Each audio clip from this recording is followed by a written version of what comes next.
Hitu HR Solutions is conducting a series of leadership interviews in 2020 to understand the impact of COVID-19 and identify best practices that will assist others in navigating through the crisis. This video is an interview with Michael Schultz. Michael Schultz brings over a quarter century of experience to the hospitality industry and a proven track record of success and profitability. Michael has created numerous brands, built successful leadership teams, and has mentored countless individuals. Schultz is the CEO of Infuse Hospitality, a company that offers best-in-class hospitality solutions, from mobile coffee carts to fine dining restaurants, for commercial real estate buildings, co-working spaces, offices, and traditional retail outlets. Infuse Hospitality powers Fairgrounds Coffee and Tea, a first-of-its-kind destination that brings dozens of the nation's finest craft roasters and specialty teas under one roof. With 8 locations nationwide, Fairgrounds has redefined the coffee house experience, offering guests more options than ever. Michael Schultz with Infuse Hospitality. Infuse Hospitality creates and operates bespoke food and beverage concepts around the country, in offices, in campuses, in hotels and traditional retail settings. We operate different brands such as Fairgrounds Coffee and Tea, and we operate in 26 states throughout the United States and 2 provinces of Canada. We were established about 4 years ago and now operate and service about 16 million square feet, and have about 800 employees throughout North America. And my other companies as well were all started to really satisfy my obsession with legacy that I leave my children. And so these organizations were truly created to create jobs, create opportunity for people to make a better life for themselves. When COVID hit, it was difficult in many different ways. And it's just one of those events that you just never forget. On March 12th, I was in meetings in Orange County, California, in Laguna Beach. And during the meeting, I looked over at a screen and I see flashing across the screen Disney World closing. And that's where it really hit in. And the next day I was on a plane and flew back to Chicago, and the following Monday I was supposed to be in New York. By that Saturday, our organization had really gone into emergency mode, and it was a very difficult thing. Over 4 years, we had opened more than 70 different restaurants and food and beverage concepts, from bars to cafes to what have you. And all of a sudden, we were facing an extreme unknown.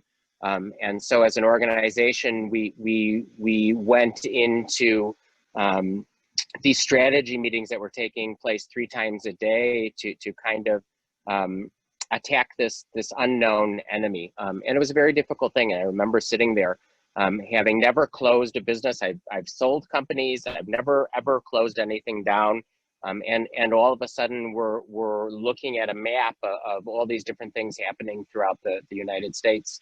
And I remember sitting there at night, facing a decision the next day about having to do things that really impact people's lives and their ability to feed their families and take care of themselves, and facing the potential need to furlough hundreds and hundreds and hundreds of people around the country. And as the days went on, the outlook was more grim. That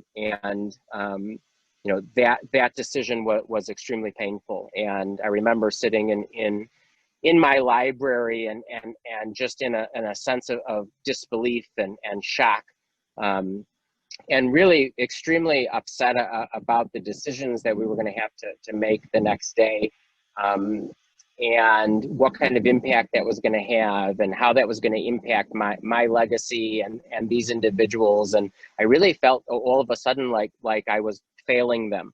And that was a very difficult evening that I'll never forget the rest of my life. And we spend so many hours every day trying to protect our people and do the right thing. And all of a sudden something was going sideways and completely out of our control. And, over the next few weeks, we really relied on our team members to report their, what was going on in their locations or their states or at their stores, and really put the decision making of when to shut down in their hands. And it wasn't for us to dictate and say, no, even though you're uncomfortable, you have to go to work. And I remember shutting down the first location and how hard it was. And then throughout the week, then it was 3 at a time or 5 at a time or 10 at a time. And it was just kind of a sense of numbness at the beginning of it. And then all of a sudden, in dealing with that struggle, it occurred to me that the most important thing was making sure that there was a company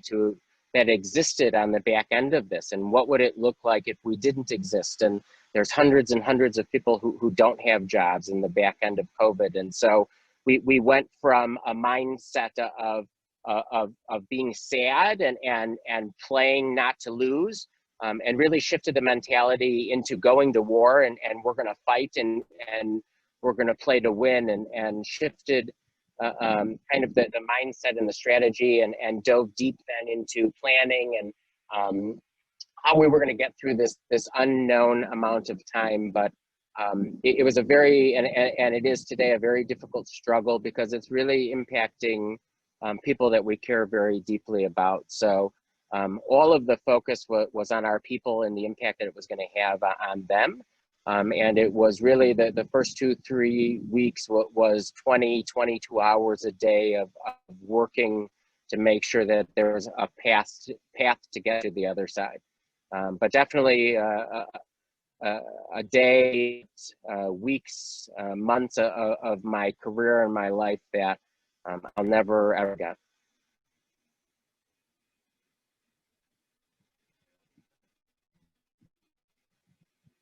One of the great challenges that occurs, especially when the mission and objective of starting these organizations were the impact that it had on people.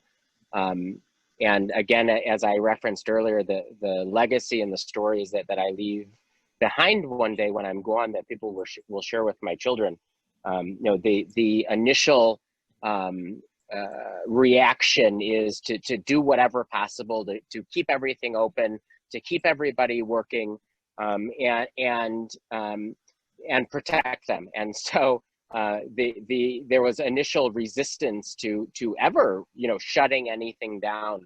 And the reality of that is that no matter what your cash position, you could be an organization with $1 billion, sitting in cash on the balance sheet, or an organization with $100,000 left sitting on the balance sheet. And the reality is, in a situation such as this global pandemic that we're facing, where the timeline is unknown, the real objective is to protect the cash so that you could come out on the other side.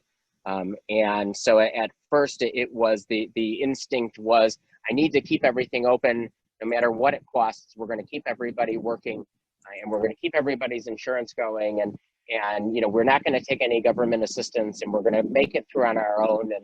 And that pride of really wanting to do the right thing would have resulted in blowing through a massive amounts of cash, and actually, and we didn't know at the time, is this a 2-week thing? Is this a 3-month thing? And that mindset would have really forced us into a very difficult place, where our cash position would have been unable to stabilize, and at some point would have depleted, and there would have been no organization that existed. And so at some point that mindset shifted, and the reality was that in order to do right by our people and do the right thing, we need to make sure that we exist. And so then it was a matter of what is termination versus furlough, and how do we make sure that people can take advantage of the benefits of government assistance while still being insured. And so we went into the process of of furloughing team members and they taking team to a very few core group of people to make sure that whether this pandemic lasted 3 months or 2 years, there were jobs for our people. But that was a big struggle. You know, we're constantly trying to do the right thing. I'll tell you, it's lonely on top. And I spent a lot of my career wanting to be able to control culture and be the one in charge. And as the one in charge, all of a sudden you're alone in your thoughts. And so it is certainly the largest business struggle, but also a massive personal struggle where you're trying to do the right thing. And the reality is that you know, the answers and the judgment of what you did is really going to happen one day when I'm gone. And my decisions over these last months and the end result of that and what we see on the back end and how it impacts people, you know, that'll be the story that's told. And so we try to do the right thing at the right time. And, you know, at the end of the day, all of the decisions are made from a place of what's best for people and how we impact the community. And so that morality has been the guide throughout this process, but definitely an extremely personal and difficult struggle. And also as a father going through the same uncertainties and wanting to protect our families and make sure that their mental health is okay, and the unknown and the quarantine and this disease and all the other struggles from education to finance, doing all of that at the same time, and being a dad and being a CEO and really trying to find balance throughout all of that. And so those are really the biggest struggles that we've had. And of course, having people judging you both internally and externally when they don't know all the data and they don't know all the reasons behind the decision is a difficult thing.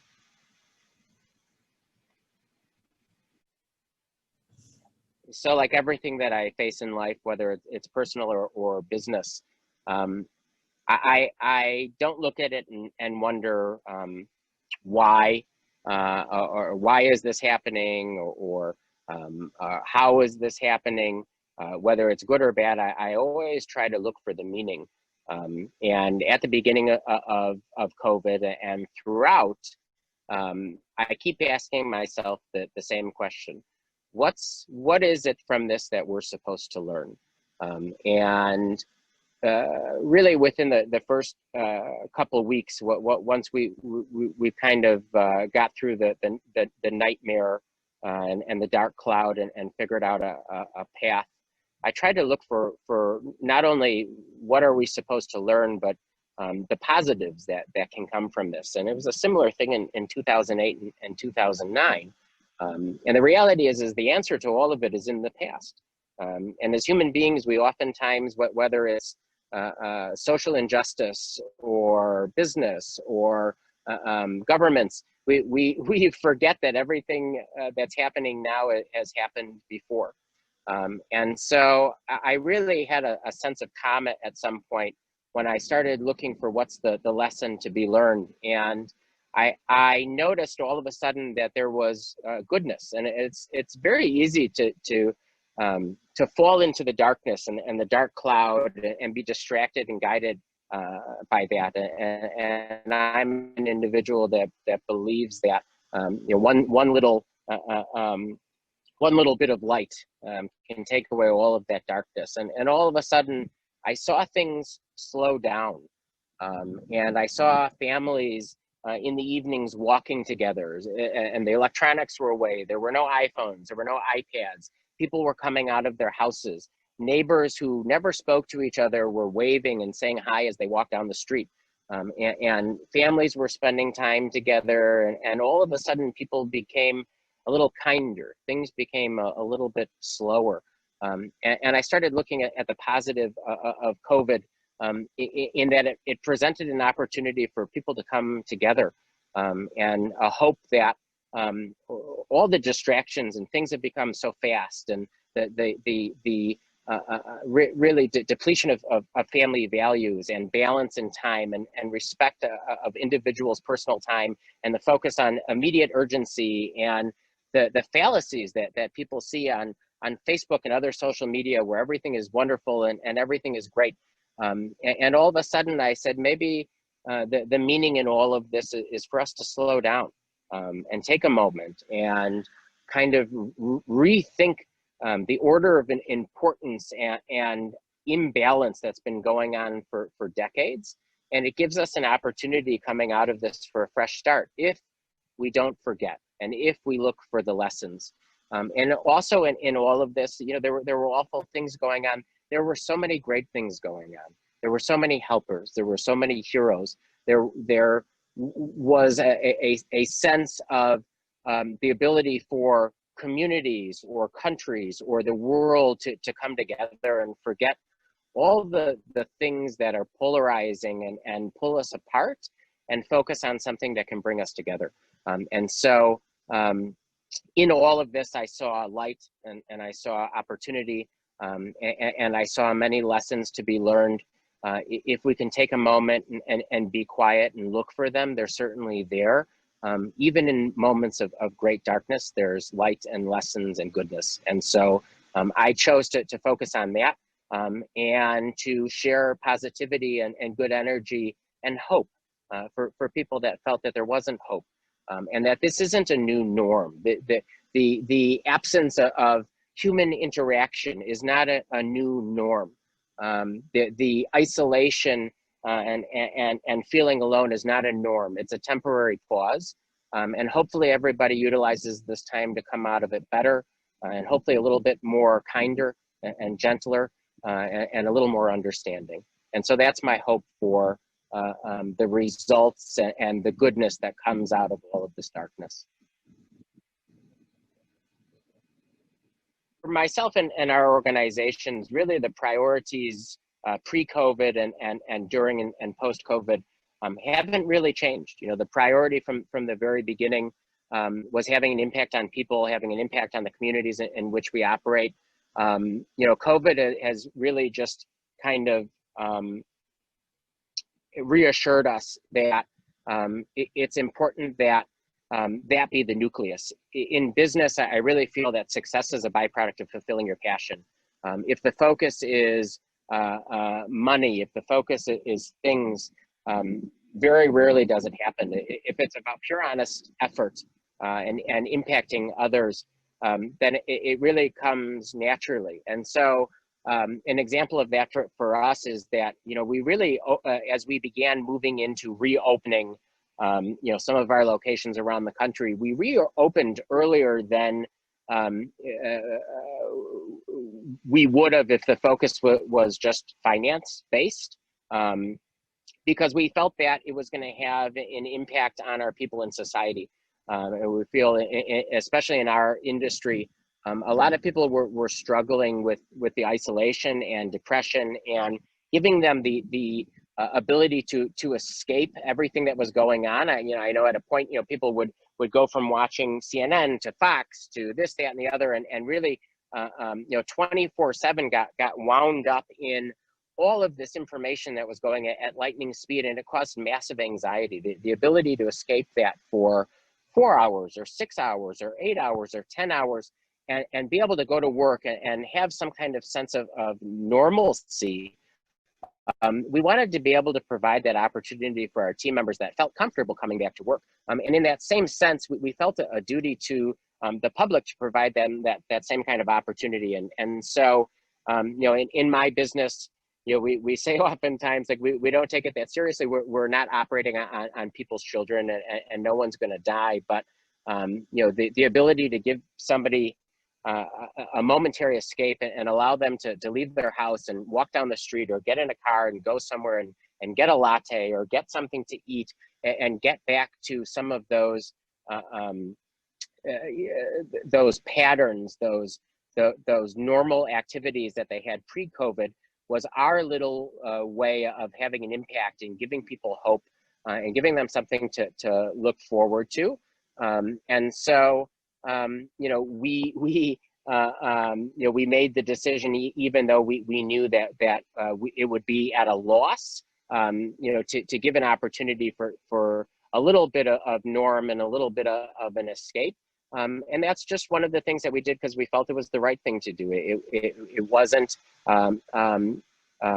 obviously financial based. We went into it knowing that we were going to lose money and spent a lot of time figuring out exactly how much money we would be losing in doing that.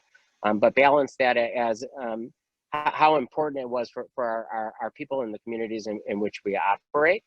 And so for us, our decisions, whether it's COVID or non-COVID time, is easy because we can always go back and from that nucleus of the positive impact and what our mission is as an organization. And certainly we spend a lot of time having very specific and detailed plans, and we follow those, and we want to be fiscally responsible, but we balance the other responsibilities that we have to our people in the communities in which we operate as well, and it's equally as important. And so balance in our team members' lives and giving them the opportunity and a focus on families and their individual well-being and their health and also our organization is important for us now, as it always has been from the beginning. And so we haven't really had to shift on what's important, but we've had to make difficult decisions, but the basis for those decisions all come from the same place.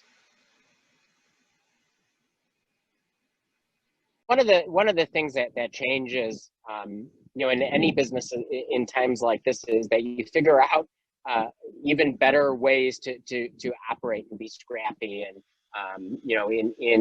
in downtimes and economic turmoil like this, you find a lot of creativity. And just as in 2008 and 2009, especially in my industry, people learned massive efficiencies in labor and productivity, and new ways to be creative. And so one of the lessons that we'll learn coming out of this is, how to find a path to profitability with heavily impacted revenues. I mean, you have food and beverage operations around the country that have lost 60 to 75% of revenues versus pre-COVID revenues, and are finding new and creative ways, whether it's adapting the concept or making changes that are needed, or a focus on better packaging, or accelerating an investment into technology to make it more accessible to consumers. There's a lot of lessons that we'll learn coming out of this that we won't forget. And when top line revenues return, for those who survive in our industry, they'll find new heights of profitability from the lessons that they've learned throughout this. And hopefully they continue that kind of scrappy entrepreneurial spirit, and don't go back too far to the other end of the spectrum of the behaviors that occurred during the bullish times. And again, it's about finding that kind of balance. And so we're looking hard at the lessons that we've learned and the adjustments, and especially throughout the United States, where there's been limited capacity for indoor seating. People have learned to do a better job with to-go packaging and focusing on quality, and really looking at the industry as a whole, in how the demands of the consumers are going to shift. Whether that's in the world of real estate or in the world of food and beverage, we think that COVID really has accelerated what was coming down the pipeline anyways, and whether it's a shift of office in urban areas to suburban areas, or more space, or focus on wellness, COVID has certainly accelerated the expectations of the millennial workforce as well as consumers throughout the world. And so we'll continue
think there's a few very critical things for business leaders to focus on at this time.